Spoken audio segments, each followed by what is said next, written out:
δίθεν δικοινοτικές διαφορές μεταξύ Ελληνοκυπρίων και Τουρκοκυπρίων καταρρίφθηκε πανηγυρικά με το άνοιγμα των φραγμάτων.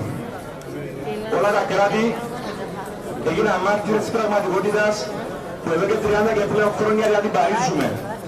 Δεν υπάρχει κανένα πρόβλημα ανάμεσα στις δύο κοινότητες. Μοναδικό πρόβλημα είναι το τουρκικό διαχωριστικό. Οι δύο κοινότητες μπορούν να συμβιώσουν σε αυτό το νησί ειρηνικά. Μπορούν να συμβιώσουν σε μια ενωμένη Κύπρο, χωρίς να τους χωρίσει κανένα σειρματόπλεγμα.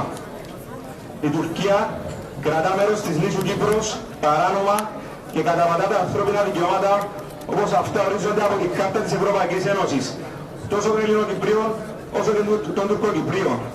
Εμείς, Ελληνοκύπριοι και Τουρκοκύπριοι, οι νόμιμοι πολίτες αυτής της χώρας, πρέπει να κάτσουμε με καλή την πίστη στο τραπέζι των συνομιλιών και να βρούμε μια λύση λειτουργική, δίκαιη, μα πάνω απ' όλα βιώσιμη, που να βασίζεται στο διεθνές δίκαιο, που να προνοεί μια κυριαρχία, μια διεθνή προσωπικότητα, που να διασφαλίζει τα δικαιώματα του ατόμου.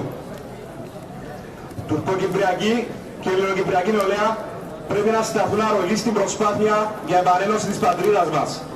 Θεωρούμε απαραίτητη τη συμμετοχή των δύο νεολαίων σε δικοινοτικά προγράμματα και μελέτες κάτω από το ίδιο εργασιακό περιβάλλον, με στόχο την επαναπροσέγγιση των δύο κοινοτήτων. Οι συμπολίτες οι φοιτητές Τουρκοκύπριοι έχουν δείξει πως συμμερίζονται τις θέσεις μας και επιθυμούν μια ενωμένη Κύπρο. Τον περασμένο Σεπτέμβριο ανέγραψα σε τείχους της κατεχόμενης πρωτεύουσας συνθήματα υπέρ της αποχώρησης των τουρκικών στρατευμάτων. Ο κατοχικός στρατός αντιμετώπισε κύμα οργής όταν τόλμησε να συλλάβει τους φοιτητές.